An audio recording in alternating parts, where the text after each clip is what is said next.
Hello, everyone. I am Kate King, and today we are talking about the inner child and how to go back into our psyche and reparent that more fragile, playful, and potentially needy part of us with the wise and resourced adult parts of us.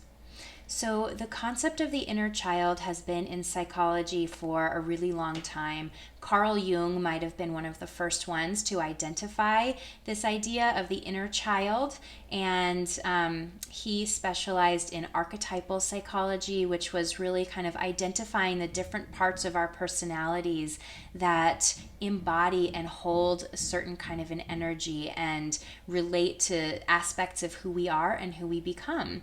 So the concept of the inner child is not that there's actually a real child sort of living somewhere inside of you, but that there's an aspect of your psyche that is still very childlike, still very playful, and can kind of be frozen in time at different aspects of your childhood, depending on what happened to you developmentally and relationally and in your experience when you were growing up, things that kind of stuck and molded you from that young place of childhood.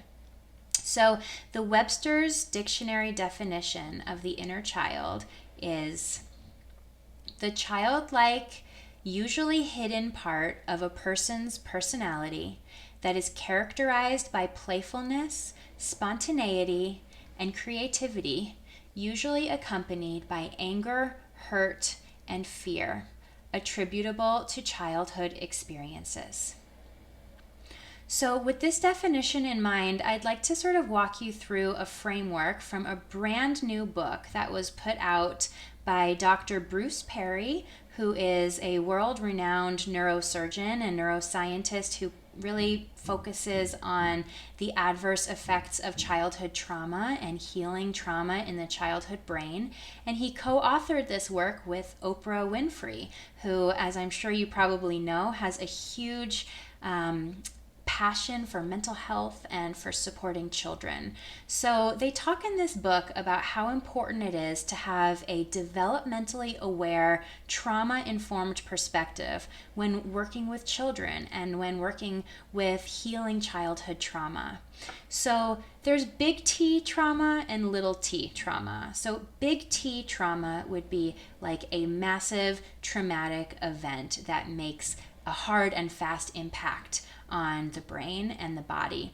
And trauma is basically anything that happens within your system that disrupts and dysregulates your psychological, neurological, physical, emotional system and inhibits your functioning due to extreme shock and sort of inability to move through or let go of that shock.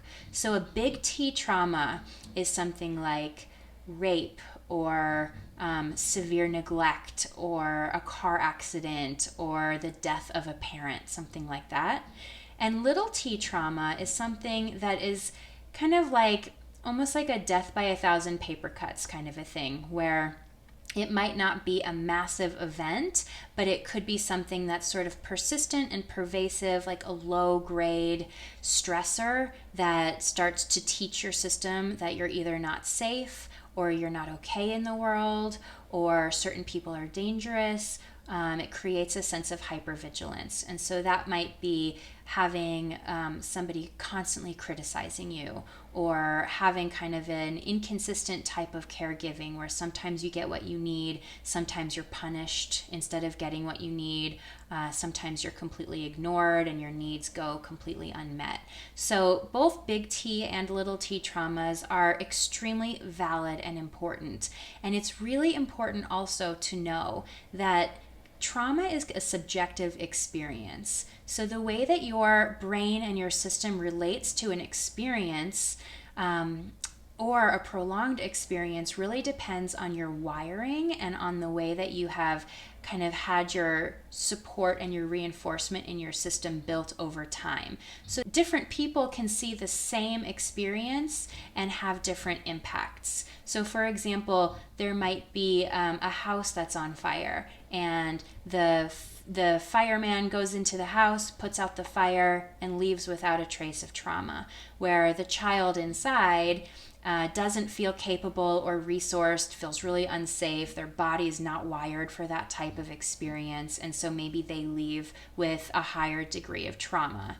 There might be another child who feels like they were protected and safe, and they weren't as exposed to that raw experience of risking of their life or lack of safety, and so maybe they walk away with a lower degree of trauma. The Substance Abuse and Mental Health Services Administration has identified what they call the 3 E's of trauma. So this is the event, the experience, and the effect of a traumatic experience. And so this is how people can experience things differently. The event would be the house is on fire. The experience would be either, I'm completely unsafe, I'm about to die, or somebody saved me and I'm being taken out, I'm returning to my family. And then the effects are sort of the long-term way that experience sits in the system and affects a person, which can be really subjective. So whether it's a big T trauma or a little t trauma, a recent study by the National Survey of Children's Health found that almost 50% of children in the United States have had at least one significant traumatic experience. 50%. That's remarkable and stunning. Another 2019 study from the U.S. Centers of Disease Control and Prevention found that 60% of American adults report having at least one adverse childhood experience. And almost a quarter reported 3 or more adverse childhood experiences. So the adverse childhood experiences study is linked with a study that came out in 1998 that had a 10-question questionnaire that asked different questions related to traumatic experiences. So it would be the death of a parent, or abuse in the household, or witnessing the abuse of a parent, things like this. And so the correlation is that the more ACEs, adverse childhood experiences, a person has, the more likely they are to have health concerns, both physical and mental health concerns. So it doesn't mean that having these experiences will make you have health concerns. It just means that you're much more likely the more adverse childhood experiences you have. So considering that almost a quarter of adults have reported 3 or more adverse childhood experiences, this really indicates the way that childhood trauma and trauma throughout life has become very pervasive in our culture. So it's really important to remember when working with trauma and the brain, the concept of neuroplasticity, which basically is the brain's ability to change and adapt to its situations. So the way that traumatic events can be healed is by having continuous repair and kind of repeated positive experiences that override the traumatic firing of the neurons in the brain. So the brain is built from the bottom up, and it interprets the information from the surrounding environment from the bottom up, which means that starting at the brainstem, which is the very core of the brain, which processes sensory information from your smell, your taste, your sight, your hearing, what you feel, and then it processes that information and then it sends it up to the cortex, which is the top of the brain that creates a narrative and kind of tells you about what's going on with that sensory information. So it's important when we're talking about neuroplasticity and wiring that we understand that a traumatic experience can wire together with sights and sounds and feelings. So this is how post-traumatic stress disorder repeats events in flashbacks or in sort of unconscious triggering, because potentially when you have a exposure to a certain smell or a certain sound, that deep inner part of your brainstem is perceiving that sound or that smell as correlating with the memory of the trauma. And then it's telling the narrative part of the brain, this trauma is happening, we have to be afraid, we have to ignite our whole body. So learning that, yes, we might hear a banging noise like a 4th of July firework, but no, it's not always a gun firing. So having that kind of repeated experience of safety correlated with those traumatic triggers can be really healing. And over time, that's how the brain heals. Another really important way that the brain heals is with positive relationship reinforcement and attunement. So Dr. Perry has a quote here that I want to share with you. He says, "The capacity to love is at the core of successful humankind. Relational glue keeps our species alive, and love is superglue." So this can come from other people. This can be corrective experiences with caregivers. This can also be a loving experience with ourselves. And so this is where reparenting comes in.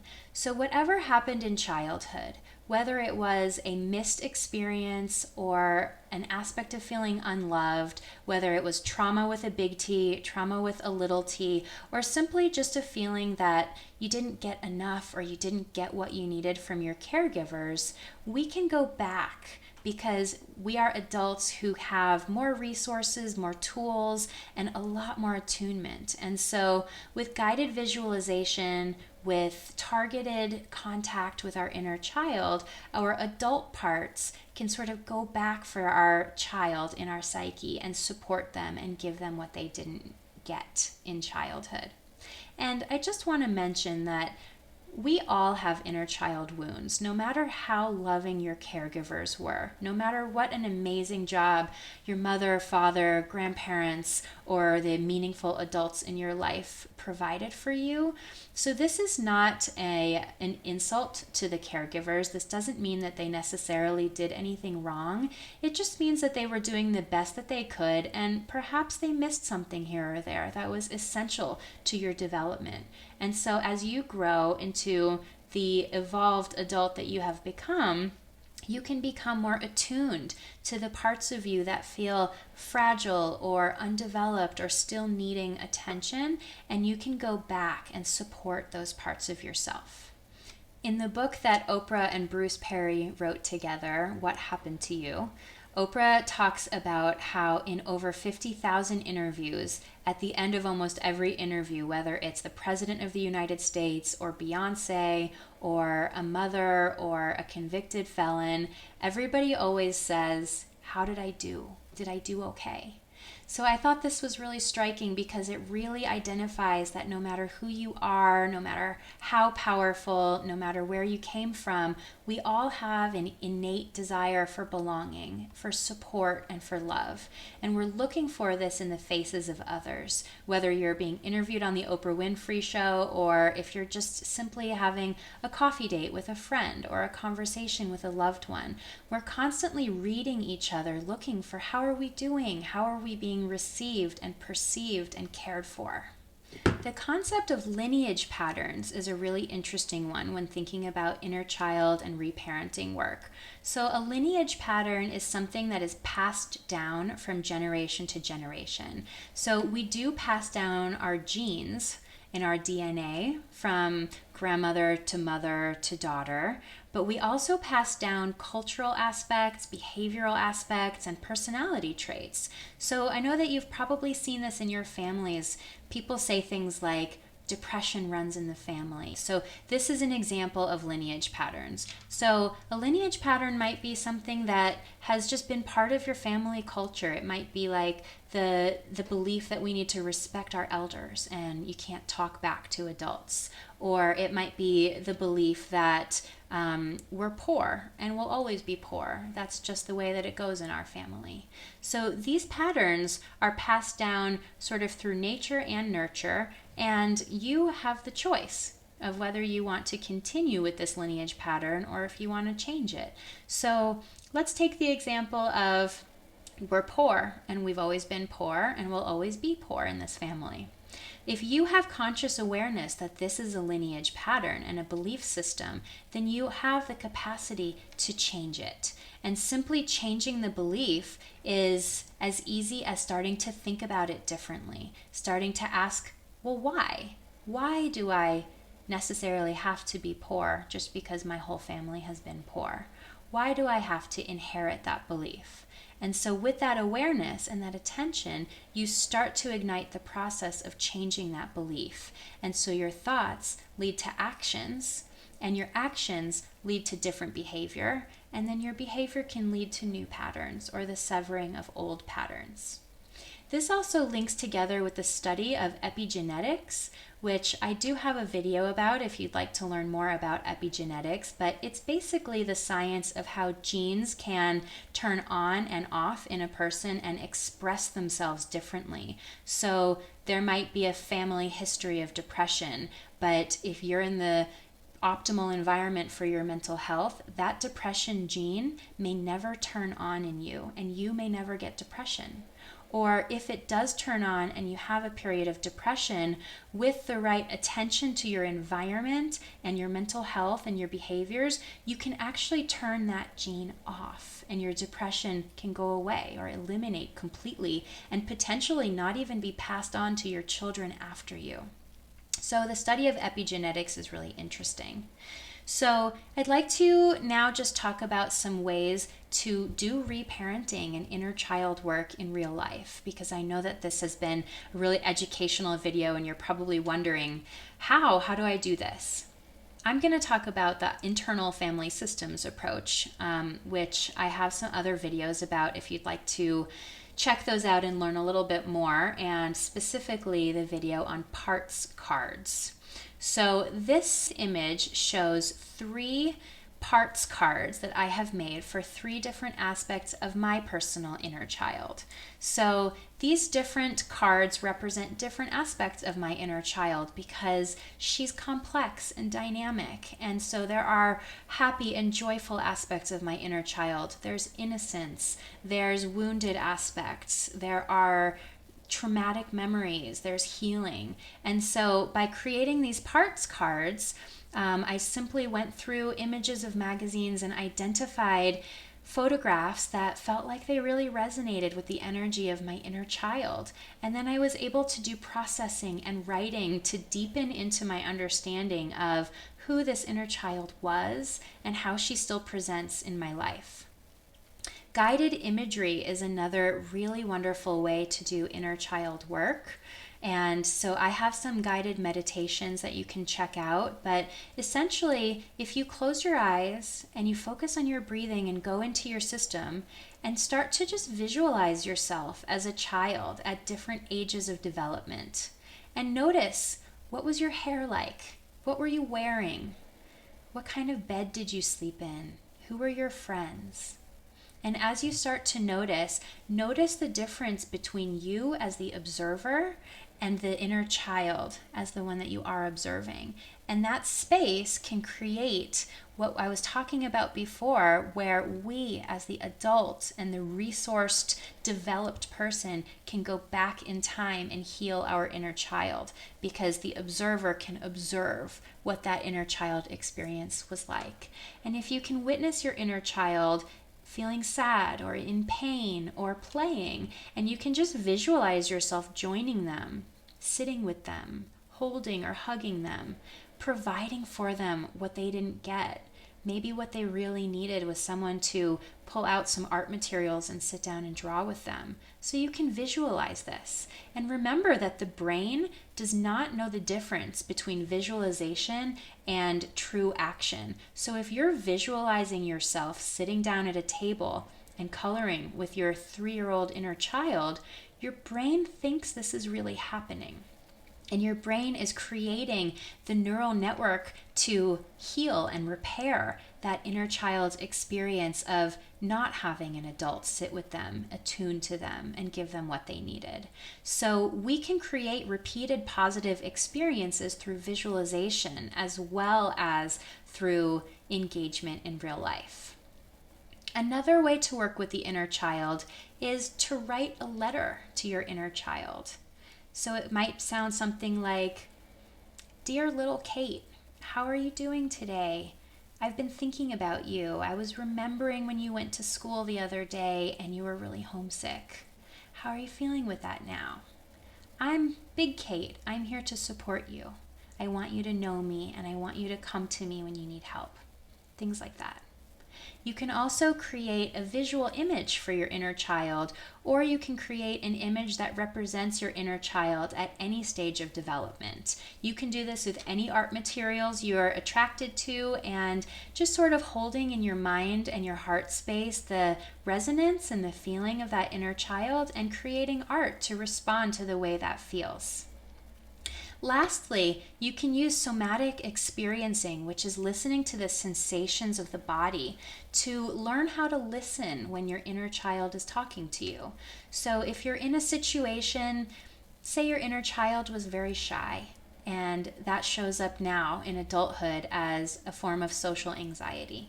So let's say you're at a party and you start to notice an anxiety in your chest or a churning in your stomach. Those might be the whispers from your inner child saying, I'm shy, I need support, I need to go into a different room with less people, or I need you to help me be brave. And once you hear the whispers of your inner child from that adult developed place that you are now, then you can reinforce and you can support that inner child by answering her or him with those resources that they're asking for, or supporting them by saying, it's okay, we've got this. We're not 3 anymore. We're 40 now. So we can do this differently. We can be brave. And so in these ways, you can support your inner child and encourage their healing. So this is a really big topic. I think that this is probably enough of a video for you guys today. If you feel like you want more information or a follow-up, just drop me a line and let me know, and I'll be happy to record it here for you. So hopefully this was helpful for how to reparent your inner child and find healing that way. Please subscribe if you haven't already, and I will see you soon. Take care, and thanks for being with me.